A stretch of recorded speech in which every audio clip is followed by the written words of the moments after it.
بسم اللہ الرحمن الرحیم۔ میرے ناظرین، میرے مسلمان بھائیوں، آج کے معاشرے میں جو ہم کہتے ہیں نا رزق کے سامنے سر جھکاؤ، تو یہ بہت غلط بات ہے۔ اور رزق کے معاملے میں لوگ ایسے کہتے ہیں کہ دنیا کہتی ہے پیٹ پوجا۔ کہاں پہ لکھا ہوا پیٹ پوجا؟ کوئی جگہ ہے لکھا ہوا؟ تو میرے مسلمان بھائیوں، ہم مسلمان ہیں تو ہم پیٹ پوجا نہیں کہتے۔ کھانے کے لیے بعض لوگ کہتے ہیں نا پہلے پیٹ پوجا ہو جائے، تو میرے بھائیوں پوجا کا لفظ ہم استعمال نہیں کرتے۔ یہ جو پوجا کا لفظ ہے ہم نہیں استعمال کرتے۔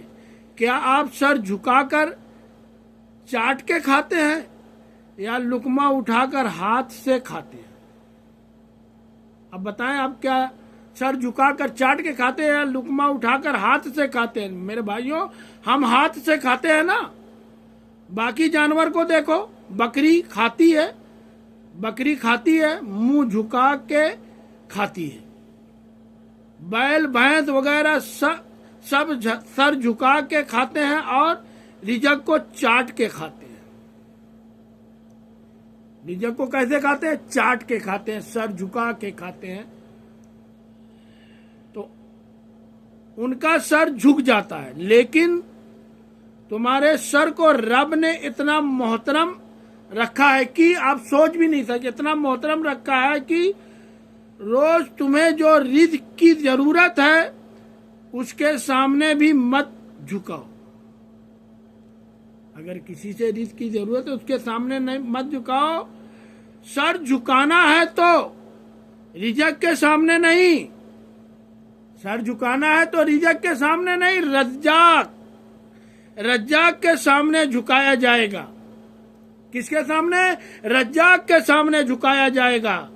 تمہاری پیشانی کو ہمارے رب نے اتنا محترم رکھا گیا ہے کہ اگر تم جھکو گے کسی کے سامنے، اگر تم کو کسی کے سامنے جھکو گے تو صرف کس کے سامنے؟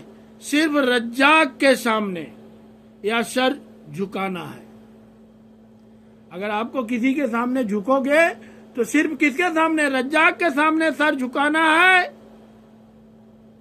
اور کسی کے سامنے یا اپنے سر کو کبھی جھکنے مت دینا کسی کے سامنے۔